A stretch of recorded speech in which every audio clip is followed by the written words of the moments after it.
Welcome friends to another r/entitled parents video. Today we've got a crazy story of an entitled parent willfully exposing an entire family to that disease that's going around. But first, a story from Kali Koli. My mother called me selfish for wanting to be an organ donor and cremated when I die. My mother said this years ago. My brother passed away suddenly from cancer in 2019, 27 hours after being diagnosed. He was 37. It tore our family apart from grief. It's caused us to make our living wills and how we'd like to be buried. I was close to my brother, so he told me what he wanted if he died 4 years before he did. I planned his funeral and everything. My mother trusted me and was pleased of how I planned it. The day after his funeral, we were talking about how we wanted our bodies to be handled after death. I told her I wanted to donate my organs, and whatever is left, I wanted cremated and most of my ashes scattered. If family wanted to keep some, they can. My mother asked how else will she visit my grave.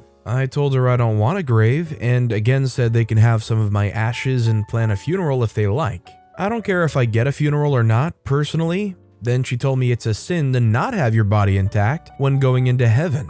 When I reminded her I'm a non-believer, she started calling me selfish for putting a burden on her by making her think I'm going to heck for my body not being intact and an atheist. Started calling me selfish for not having a grave for her and family to visit, and selfish for not letting family keep all my ashes. When I told her, my body, my choice, my mother started to cry and she said, "Well, if you die before me, I'll make sure you have a grave. I don't care what you want. How could you be so self-absorbed?" I felt bad and apologized. She said, "Think about someone else for once. You know how selfish it is to want to pollute the environment with human remains?" Yeah, I know now I said nothing wrong, but at the time I felt like the jerk for not letting my family visit my grave, so that's why I apologized. Since then, I wrote a living will because I can't trust my mother to handle my wishes. Recently, when the conversation steered to death and burial, I again repeated my wishes. My mother said, "No, you're not. I'm going to live the rest of my life thinking my daughter's in heck.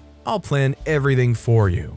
Okay, Mom. Does it bother anybody else how much OP's mom is talking in absolutes that OP's mom would have a grave for her to visit to at any point during her life? As in, I'm not the only one that thinks it's so weird that she says, "Your grave that I'll visit," insinuating the mom is almost downright assuming that their kid is going to pass before she does and she'll have to visit their grave. Does that bother you guys too? Let me know in the comments down below. Our next story is from Cheese and Witch 96. Entitled Mom demands that I give my ice cream to her crying toddler. I, 25-year-old female, had to travel to a city 6 hours away for college-related work. The trip was pretty tight. I had to leave on Thursday night by train and reach the city on Friday early morning, was engaged in work till the evening, and then a train to get back home on Friday night itself. When I got into the train at about 10 p.m., I still hadn't had dinner. I was exhausted. I happened to share my cabin in the train with a middle-aged woman and her toddler. There was around 30 minutes left for the train to start, so I went out of the train, quickly got some snacks and ice cream, and got back to the cabin.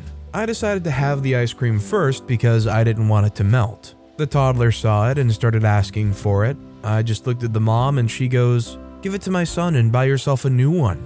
I was taken aback because she wasn't even requesting, she was demanding.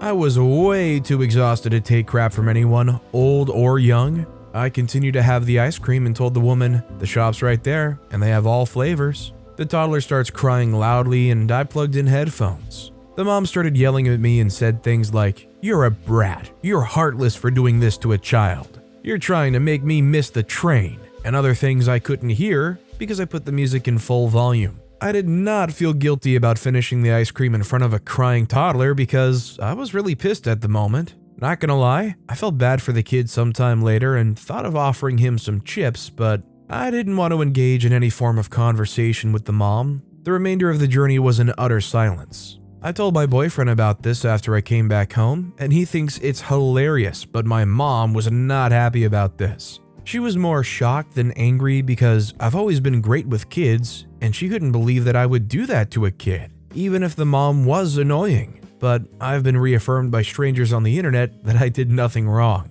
Not the jerk. I think it goes without saying that if you buy your own ice cream, you sit down in a train car, you start eating your own ice cream, and a kid wants it, sorry kid, it's my ice cream. Now if it was the kid's mom who went and bought that ice cream, sure, that toddler has something to cry about. Tough luck, kid. I'm not the Fred Rogers of the day. Get your mom to buy you one. Our next story is from Cholzai. My ex's mother is mad at me for breaking up with her angel boy. So basically I, 15-year-old female, and my ex, 15-year-old male, broke up a little over a month ago. In the first couple of weeks, my friends were comforting me. For some background, he was manipulative and forced me to do things I didn't want to do. It took me over 2 months to finally break up with him. Like I said before, the first couple of weeks after the breakup, I was just being comforted. Then after that, his mother was just sending me harassing messages and voicemails. It was just mild at first. I never answered her calls because I was scared of his mother. Her son was one of those boys who always acted different in front of certain people, and I was stupid enough to not see that this was a very red flag.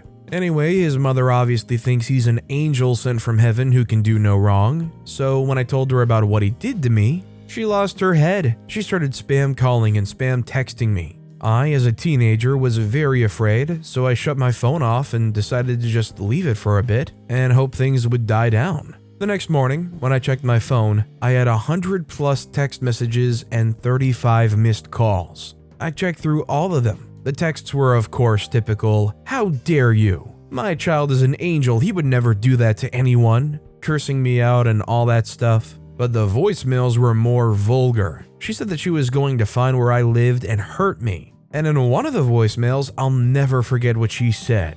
"You, young lady, are a very spoiled brat. You're just sad that you can't get my son to send to you. So you're making all of these lies and fibs up so you can gain some sort of dominance? You will never, and I mean never, have any man in your life ever again because of this. I hope you end up lonely and miserable because that's all you will ever be." And then it ended with some rustling and muffled yelling before it beeped. But at that point, I was having a panic attack and couldn't breathe. That was a couple of days ago. Of course, he hasn't and won't tell his mother the truth, so he can keep his angelic image. But lately he's been texting me and saying that I should drop all this because his mother won't stop yelling at him to call me or text me. My friends tell me that I shouldn't because I'm not in the wrong, but I think I am. So, am I the jerk?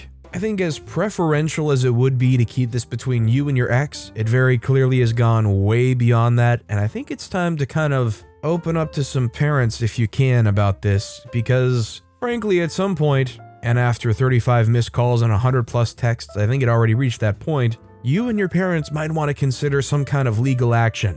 This mom needs to know that it's not okay to harass anybody, let alone a minor. Honestly, I'm also kind of curious how much this might affect the ex-boyfriend and their mother's relationship too, because for him to see their mom go off like that and keep pushing them to get back with her, that might hurt their relationship too. By the way, if you're enjoying these stories, make sure to hit those like and subscribe buttons down below so you never miss any of my daily videos. Our next story is from Pixel I Don't Know, entitled "Mother Bans Me from Having European Friends." I still live with my mom at the moment, and recently I've wanted to make new friends since she only likes me having Eastern friends. So one morning we're talking about our friends and all when I bring up my thoughts on meeting new people from different cultures. She goes absolutely ballistic about how I shouldn't have Western friends because they're a bad influence, and will hate me for being Muslim. I tell her that's not the case, but she insists on me not having any friends outside of the Eastern way of culture. So now, even today, if I even mention the thought of talking to a Western person, she demands I stop or she'll let me off to my father and stepmother. That's for a whole different post, so don't worry about it. I talked to her about it and tried to stand up for myself, saying that I could have whatever friends I wanted to. And it wasn't her business, and since I can tell the difference between a bad friend and a good one, but as usual, she berated me with awful comments. So I just shut up, and now here I am at home, posting this on the one site I won't be awfully criticized. While there is an awful minority of people out there that would be upset or judgmental against a Muslim, there's millions of actual regular people that would be more than accepting, who are awesome people, and you shouldn't be boxed in because of hypotheticals. If you follow that kind of logic, you might as well never take a regular bath again. A whole sitting body of water, people drown. You better only take showers. Our next story is from Broken0809. New parents ask me to leave my own kids to babysit. I just needed a safe place to vent because I don't want to share this with anyone. My friend asked me to leave my own children at home with my husband and come over to babysit her baby while they go on a date. which sounds fine, but it's 2 hours of driving. I have babies of my own with major separation anxiety. One is only a few months older than theirs that I've been asked to leave at home, and I've never even met their baby. I declined, of course, but sheesh. New parents, please find babysitters, or if you want your family and friends to watch your kids on date nights, make it easier for your friends and family. Drop them off and realize they have their own obligations also. Stuff comes up, I understand that not everything can be planned in advance, but as parents with kids to babysit, creating a date night in advance and getting, some kind of accommodation to watch your kids in advance is a lot more reasonable than calling somebody up and saying, "Hey, can you drive 2 hours out of the blue to come watch my kid?" Honestly, I think your success rate in doing that is going to be pretty darn low. Unless, of course, you're paying. Our next story is from Alanananana. Entitled mother thinks slow internet speeds are daughter's fault, and eggs brought for everyone are all hers. Last straw. I, 22-year-old female, have lived with my entitled mother, 63-year-old female, being a pain in the butt for the last 13 years since my dad died. Grief really can send a person crazy, and that's what it did to her. Over the years, I've had small glimpses of who my mother used to be and what a mother should be, but only a handful of times. The remainder I spent raising myself whilst she was busy with her gambling and alcohol addiction. Due to this, I moved out at 18. Respite came in the last 3 years, or so I thought, when she finally managed to get off welfare, get herself a job, and make a person of herself. This goes without saying that she's had her issues, and not small ones, over the years since I moved out. But by the end of 2020, she seemed to have stabilized her mental state and her view of the world. In October of 2021, I moved her into my place to help her out as she needed a new place with cheaper rent, and I needed someone to help with rent. Our issues that have been the final straw for me have come in the past week.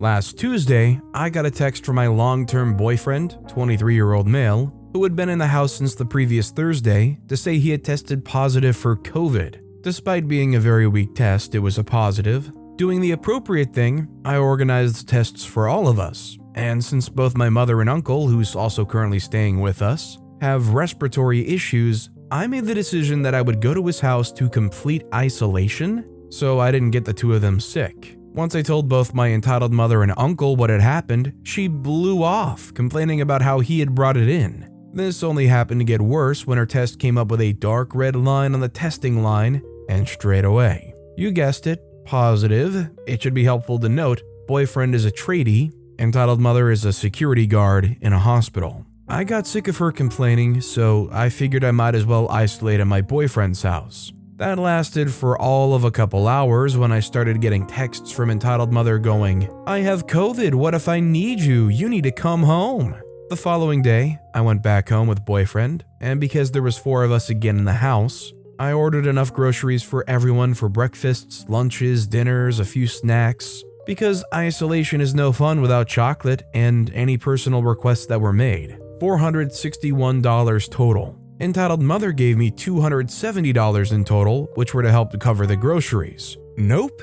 Instead, it got broken down like this. Money towards paying her phone bill, $110. The smoke she wanted, $70. The expensive coffee she buys that I had to get 4 boxes of because any less won't do, $48. Remaining contribution towards groceries, $42. I should also mention for boyfriend and uncle, boyfriend has covered alternative costs. An extra $200 shop we did for snacks and dinner that night, and has also been helping around the house. Uncle covered what he got extra in the groceries, but is on a pension, who only gets paid fortnightly, tonight, so I hold no expectation on him. The main 2 issues started after this grocery shop. One, there's 3 TVs which were trying to stream, so in turn the internet speed was slow. Entitled mother 2 nights in a row started screaming, slamming doors, and yelling at me because I made it slow. Boyfriend and I haven't attempted to stream anything now since the second night. 2, entitled mother already not speaking to us due to the previous night's slow internet speeds.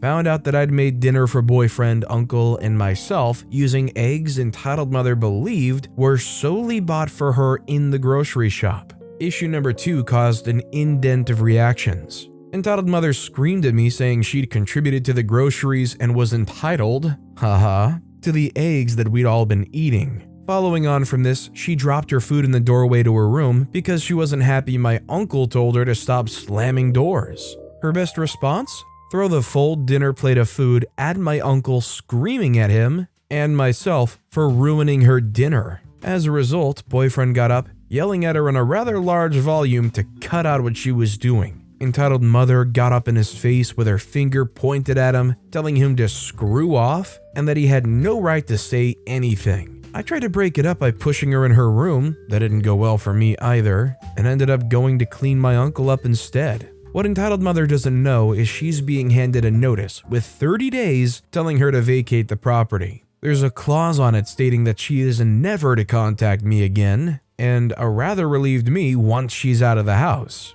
Unfortunately, all last week has brought back up the memories of having plates thrown at me for a variety of reasons, and just overall her abuse until I moved out. I'm so glad I finally have something I can do to get back at her for how she chooses to act towards others. I think it goes without saying that nobody can really tolerate living with a person like this, unless you got some kind of like weird Stockholm syndrome type thing where despite getting neglected and abused, you still hang around and are happy for some reason. I'd either kick her to the curb or move out or figure out any way to get away from a person like that for sure. This next story is from DBZFan66, entitled Mom Believes Rules Don't Apply to Her. This story takes place summer of last year. My job is quite time consuming, with a standard shift to mine more often than not, starting at 10 a.m. and ending at 9 p.m. A single shift pretty much consumes my entire day, with me typically working 5 days a week, or sometimes 6 depending on which rotation we happen to be on that week. Needless to say, I enjoy my days off. So I was relieved when June rolled around and I had a week's vacation scheduled for a much needed break. Rather than traveling anywhere for vacation, I simply wanted to spend that time at my apartment's pool with cold beer, easy music on the speaker, and my feet up. Enter entitled mother and her kids. There I am one beautiful summer's afternoon, lounging by the pool, catching some rays, and not a care in the world. At one point, I glance over to the other side of the pool and see 2 kids, probably no older than 7 or 8 each, with a glass bottle, accompanied by their mom. Now the pool has a few generic rules. No running, no food, no smoking, etc. However, these aren't really enforced. The only rule that is 100% absolutely enforced is no glass in the pool area. Reason being, if glass breaks in the pool area, not only is it a hazard for everyone walking around barefoot, but maintenance has to assume that glass got into the pool itself, and they'll have to drain the pool to remove the glass from it. With that being both a timely and costly procedure for the apartment complex to do, they won't refill the pool for the rest of the season.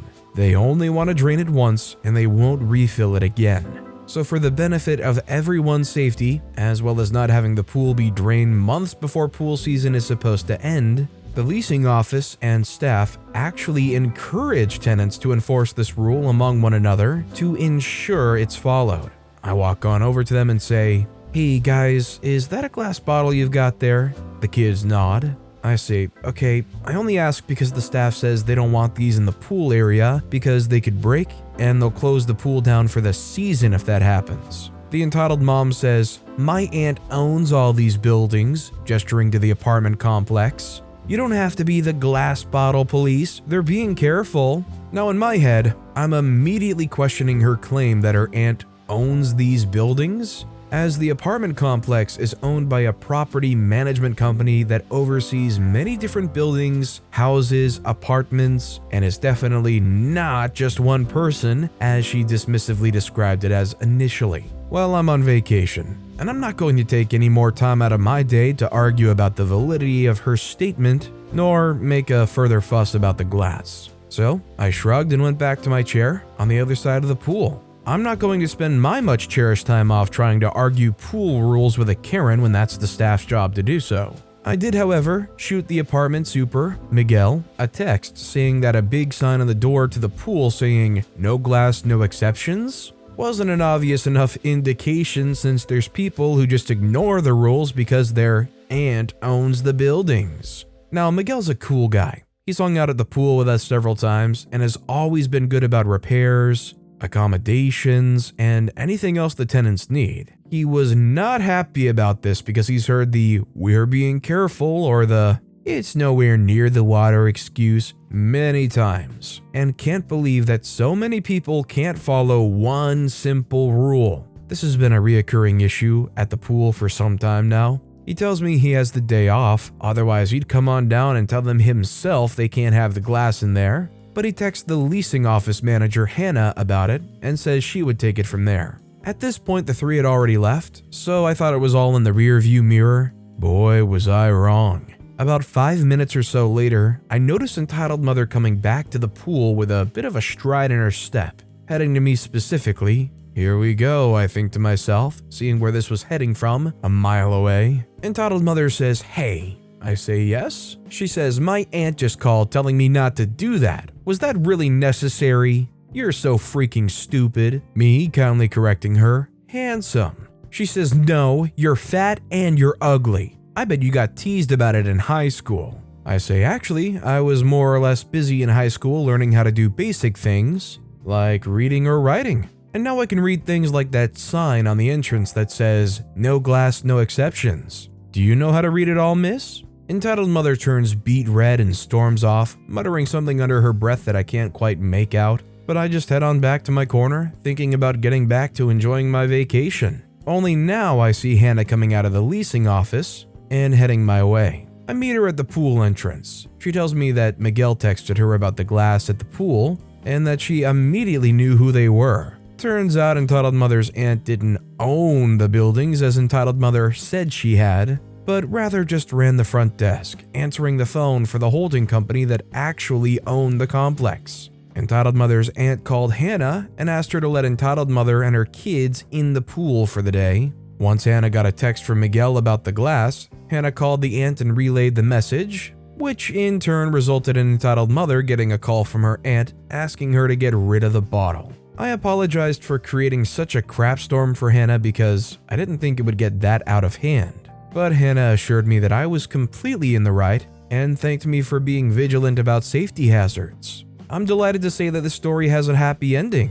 The air conditioning in my apartment wasn't bad, but it was old and not kicking off as much cold air as it could have. I was in the process of looking at new AC wall units I could purchase and replace my current unit with. I mentioned this to Hannah and asked if management would be willing to send maintenance to my apartment to help install it once I got it. After this fiasco, Hannah arranged to have a new AC installed the next day on management. Get a new air conditioning unit for telling an entitled Karen that she has to follow the rules just like everyone else? Sounds good to me. I guess it really pays off sometimes to be vigilant about the rules. I'm not sure I really believe in karma, but this sure seemed like a really good act of it. This next story is from Katie the Katie. Entitled mother thinks we're her child's personal transportation assistants / kidnapping accomplices. So I'm back with another summer camp story. As I've mentioned in some of my previous posts, we've had several campers who would walk to camp as it was located in a fairly residential area.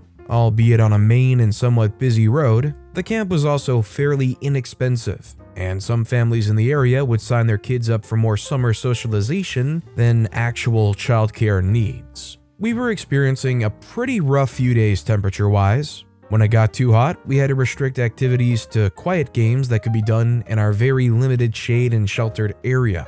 Our attendance would go down dramatically on those days, and we'd have a lot of parents pick their kids up early. Enter entitled mother. She says, "I saw on the news today that it's going to get up to 100. That's so hot for these kids to be outside all day." I say yeah, but we do our best to make sure everyone stays hydrated, and if it gets too hot, we hang out and play quiet games in the shade. She says, "Well, that doesn't sound very fun for them. I think my kid would rather be home in the AC if you're just going to play quiet games all day." I say, "Well, we do play some more energetic games and play on the playground until it gets too hot. Usually we end up calming down around lunch." Knowing this parent was a stay-at-home mom, I say, "Some parents choose to get their kids early when it gets this hot." She says, "So they don't have to stay all day?"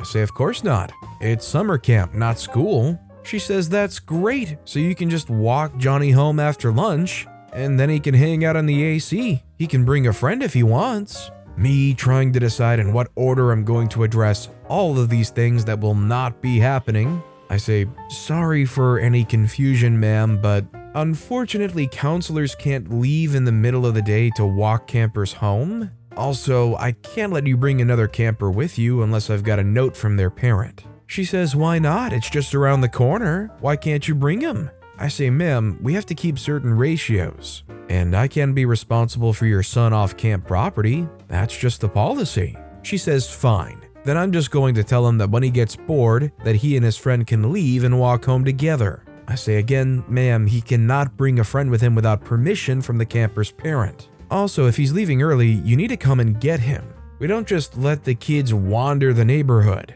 If you want us to put him on our list of walkers, we can, but you would still need to get him if it's before camp closes. She says, this is ridiculous. I know insert friend's name here's parents, and I'm sure it would be fine. I say, yeah, I'm definitely not just going to let a kid leave camp to go home with yours without their parents' permission. If you want to get Johnny early, that's fine, but you will need to come get him, and only him, yourself. She says, fine. You need to call my cell when you stop playing and he wants to come home. I say, absolutely not. Keep an eye on the temperature. We bring them to chill out when it gets to be about 95. Have a great day. Imagine if this camper allowed not only Johnny to walk home but took a friend with them, and that friend's parents came to pick their kids up and they're like, oh, well actually we let your kid go home with Johnny by foot. Imagine how that parent would react. Yeah, not good for the summer camp, let alone how much liability they're on for just willingly allowing a kid to walk away from the camp. And our final story of the day is from Winter Public 2776, entitled Mother Exposes Entire Family to COVID. I, minor, male, just want to start this by saying, I love my mom. Even when she's being entitled and kinda crazy, it's just the way she is and she refuses to change for others. Me and my dad have learned to accept it and change ourselves instead. However, one of the downsides of her entitlement is her controlling nature. She has to be the boss, and what she says goes. A few weeks ago, my parents and I decided to visit my grandma and grandpa. My dad decided we should go so we could spend more time with his parents. My mom said she wasn't feeling perfectly fine at the time. She got a positive COVID test a day after we got to my grandparents' house. Me and my dad couldn't go out of the guest house because other family was staying in the only empty rooms in the main. This led to my mom having to quarantine. After a few hours, she broke it and sat in the living room with me and my dad, not wearing a mask. We asked her to go back to the bedroom or wear a mask, but she refused both. So, my dad left and I put on a mask and continued what I was doing. She wasn't going to go by quarantine protocols, so we did. I'm pretty sure my dad informed his parents, but I don't know for sure. A few days later, my dad and I moved into the main house. My mom ended up getting lonely and decided to go to the main house where my just out of surgery grandfather and immune deficient grandmother were. Without wearing a mask, she sat inside with the both of them and chatted for hours. My dad and I never knew. My mom claims they were more than 6 feet away, but I don't believe her.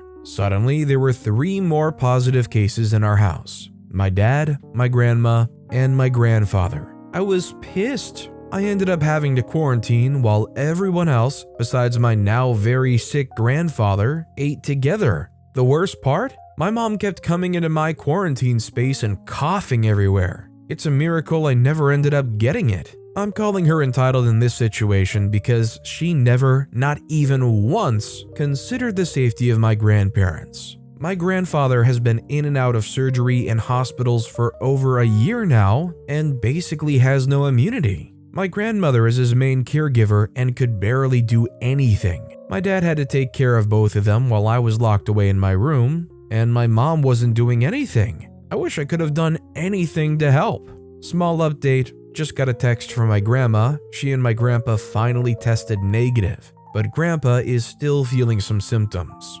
Honestly, even if you don't believe that the virus is that bad, or you don't really believe in masks or quarantining or whatever, Knowing that you do have it and knowing that you tested positive for it and willingly walking into a place with immunocompromised people, you're basically saying that you don't care if they catch it from you, and you basically don't care that they might have a good possibility of having a major complication. I just don't get how somebody could be that selfish and uncaring. It's crazy how selfish this was. But with that being said, that's all the time we have for today. Now, if you want to hear another entitled parent story that was way crazier than any of the ones in this video, click on that left video, or if you missed my latest video, check out the one on the right. That said, I'll see you all next time with some more stories.